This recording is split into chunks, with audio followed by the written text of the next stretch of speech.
Movie की starting में हमें डे 89 दिखाया जाता है, जहाँ पे एक शहर का सीन दिखता है।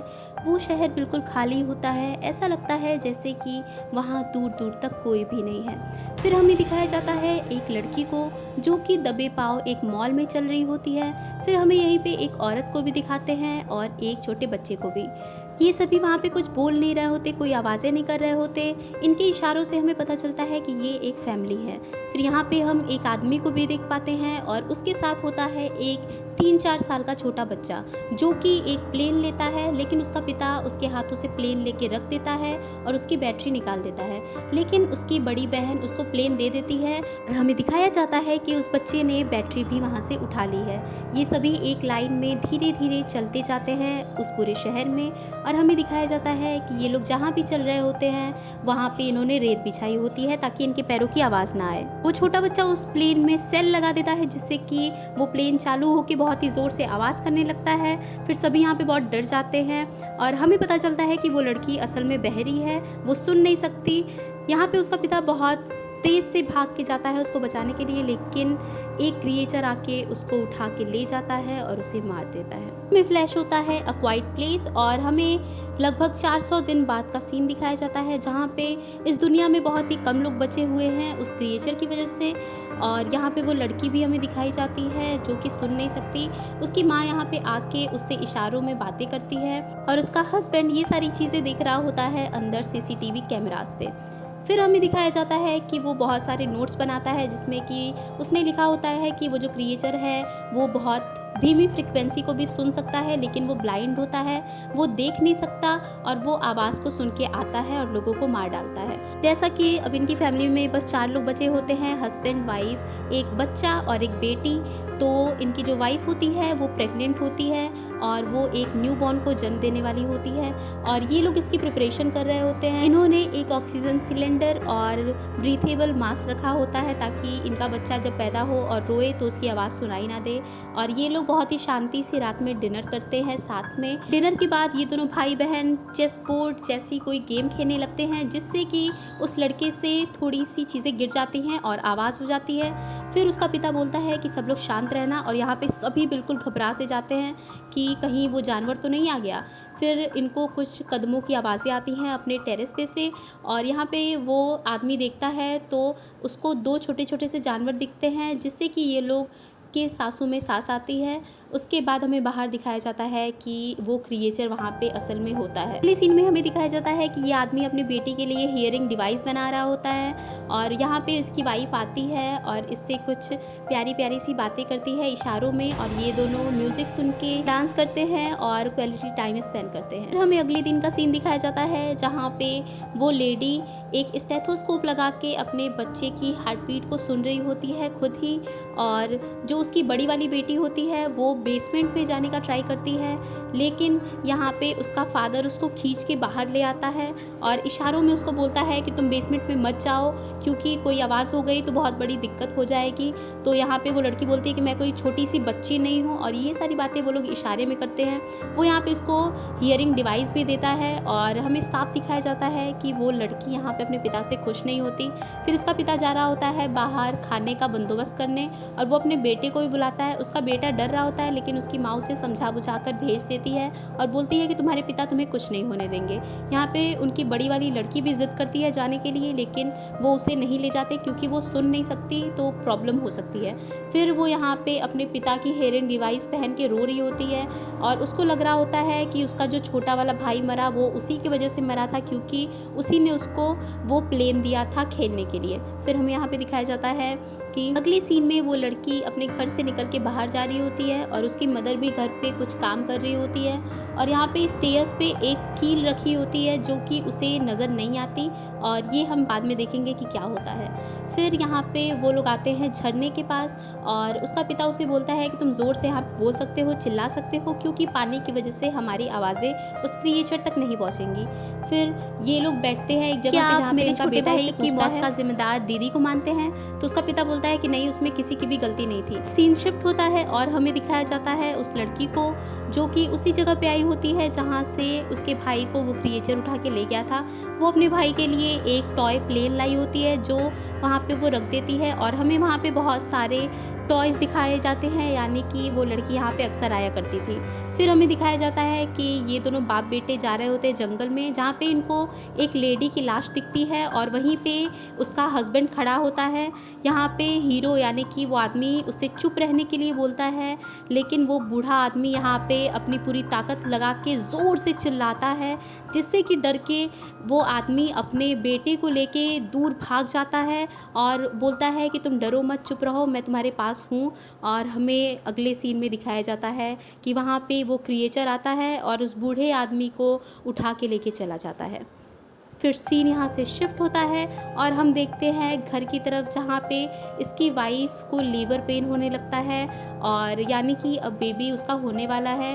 तो वो यहाँ पे बंदोबस्त करने के लिए स्टेयर्स से नीचे जाती है, जहाँ पे वो कील रखी होती है और वो उसके पैरों में चुभ जाती है और उससे एक फ़ोटो फ्रेम गिर के टूट जाता है, जिससे कि आवाज़ हो जाती है। फिर वो लेडी यहाँ पे बहुत ही ज़्यादा डर जाती है, लेकिन जैसे तैसे करके वो वहाँ से अपने पैर को निकालती है और दूसरी तरफ आके वो रेड लाइट ऑन कर देती है, जिसका मतलब है कि ये खतरे में है और बाहर से दूर से ही इसके हस्बैंड को पता चल जाए कि ये खतरे में है और वो आके इसकी हेल्प करे। दूसरी तरफ यहाँ पे इसका हस्बैंड भी आ चुका होता है घर के बाहर, जो कि रेड लाइट को देख के समझ जाता है कि उसकी वाइफ बहुत बड़ी प्रॉब्लम में फंस चुकी है और वो भागता हुआ अपने बेटे के साथ वहाँ पे जाता है। इसके बाद हमें यहाँ पे दिखाते हैं कि स्टेयर्स के ऊपर वो जानवर, वो क्रिएचर आ चुका है और अब ये बिल्कुल शांत रहती है और चुपचाप रहती है उससे बचने के लिए। दूसरी तरफ इसे बहुत ज़्यादा पेन हो रहा होता है क्योंकि इसका बेबी आने वाला होता है और वो क्रिएचर अपना कान लगा के सुन रहा होता है कि कहीं से उसे कुछ आवाज़ आ जाए और वो इसे पकड़ ले। यहाँ पे ये बहुत ही समझदारी से, बहुत ही पेशेंस के साथ चुप रहती है। इसका फादर अपने बेटे को बोलता है कि तुम्हें जाके फायर क्रैकर्स जलाने होंगे, जिससे कि वो जानवर यहाँ से निकल जाए। फिर ये जाती है एक बाथटब में, जहाँ पे इसको ब्लीडिंग होना स्टार्ट होता है और यहाँ पे उसको बहुत ज़्यादा पेन हो रहा होता है एंड फाइनली यहाँ पे ये अपने बच्चे को जन्म देती है। दूसरी तरफ इसका जो छोटा वाला बेटा होता है वो बाहर फायर क्रैकर्स जलाता है, जिससे कि बहुत ज़्यादा शोर होता है और इसी शोर में ये अपने बच्चे को जन्म देती है। इसे बहुत ज़्यादा पेन हो रहा होता है, लेकिन ये चिल्ला नहीं पाती, लेकिन फायर क्रैकर्स की जलने की वजह से ये थोड़ी शोर कर पाती है। फिर यहाँ पे दूसरी तरफ उस लड़की को भी फायर क्रैकर देख के समझ में आ जाता है कि कोई प्रॉब्लम है और वो भी अपने घर की तरफ भागती है। इसका हस्बैंड यहाँ पे आके ब्लड देखता है, उसे लगता है कि उसकी वाइफ मर चुकी है, लेकिन जब पीछे वो अपनी वाइफ को देखता है तो वो उसे इमोशनल होकर गले लगा लेता है। फिर हमें बाहर का सीन दिखाया जाता है जहाँ पे वो लड़का डर के भाग रहा होता है और हम अंदर यहाँ पे देखते हैं कि इसको बेबी बॉय हुआ है, यानी कि लड़का हुआ है और ये लोग बहुत इमोशनल हो रहे होते हैं अपने पहले बेटे को याद करके। फिर ये लोग देखते हैं कि वहाँ पे क्रिएचर आ चुका है, इसलिए वो अपने ऊपर एक गद्दा डाल लेते हैं और बेबी रो रहा होता है, इसलिए वो उसे ऑक्सीजन सिलेंडर से लगा मास्क लगा के एक बॉक्स में बंद कर देते हैं। फिर हमें यहाँ पे बाहर का सीन दिखाया जाता है जहाँ पे उस लड़की के पीछे वो क्रिएचर खड़ा होता है, लेकिन वो कुछ भी सुन नहीं सकती, इसलिए वो उसे देख नहीं पाती और उसका भाई उसे अंदर की तरफ खींच लेता है। उसे यहाँ पे याद आता है कि उसका भाई कैसे मरा था। यहाँ पे वो हस्बैंड वाइफ भी अंदर बातें कर रहे होते हैं, तो ये अपने हस्बैंड से यहाँ पे पूछती है कि दोनों बच्चे कहाँ पे हैं, क्योंकि बेटी इसके साथ होती है जो कि बाहर चली गई होती है और लड़का इसके साथ रहता है।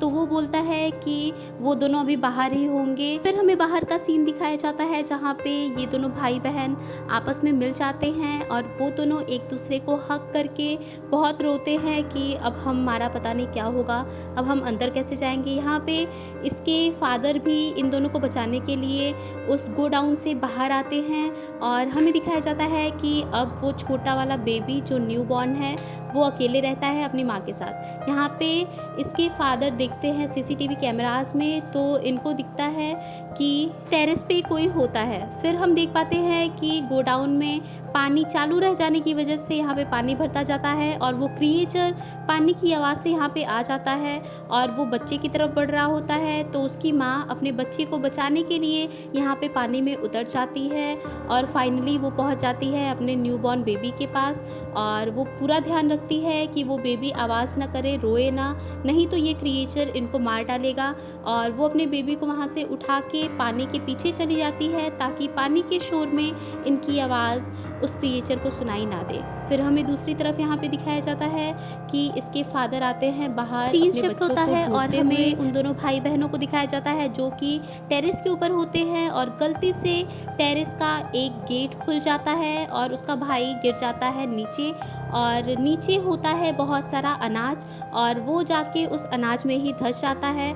आवाज़ बहुत ज़ोर की होती है, इसलिए उनके फादर को भी पता चल जाता है कि वो लोग कहाँ पे हैं, और वो क्रिएचर भी उस गेट टूटने की आवाज़ को सुन लेता है।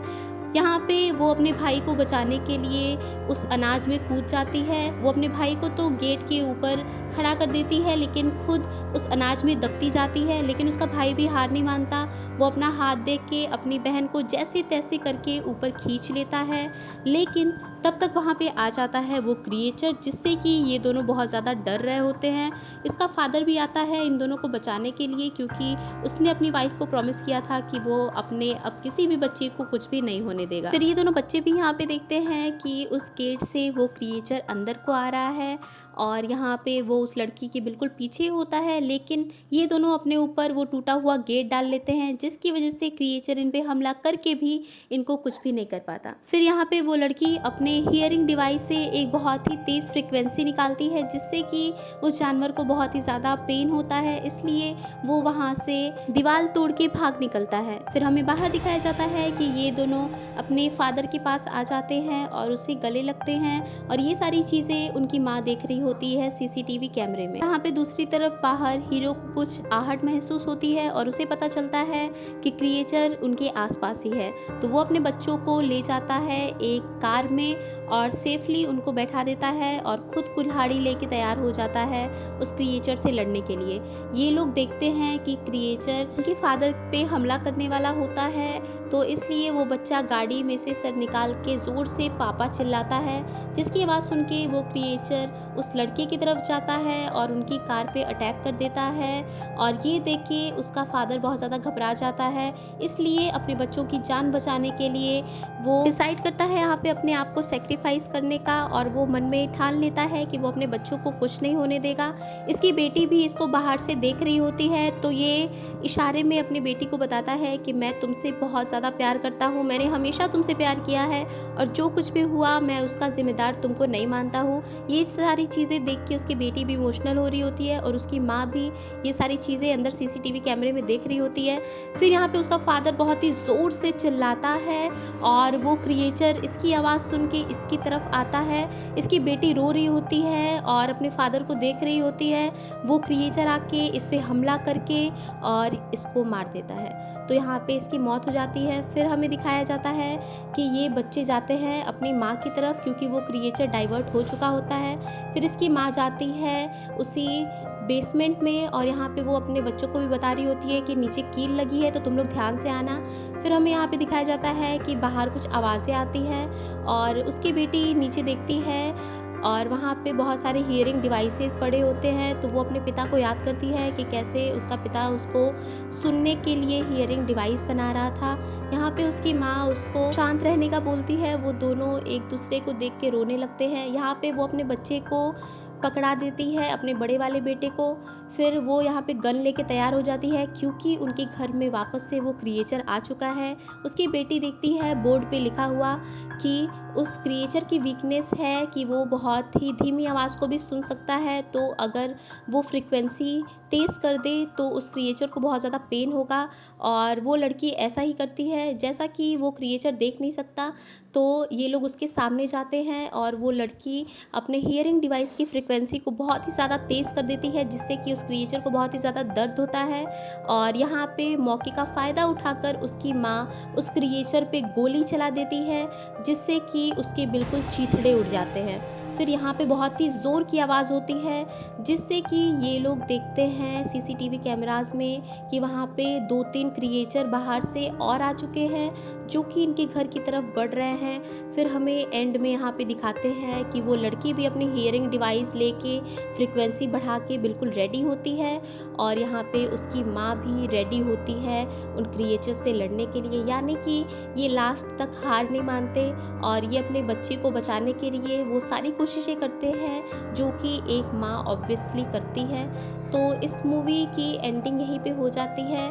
आपको मूवी कैसी लगी ये ज़रूर बताना। एक्सप्लेनेशन पसंद आई हो तो चैनल को सब्सक्राइब कर देना, वीडियो को लाइक कर देना और ऐसे ही और वीडियोस देखने के लिए कमेंट बॉक्स में एक प्यारा सा कमेंट कर देना। तो मिलते हैं नेक्स्ट वीडियो में। Till then take care and bye bye.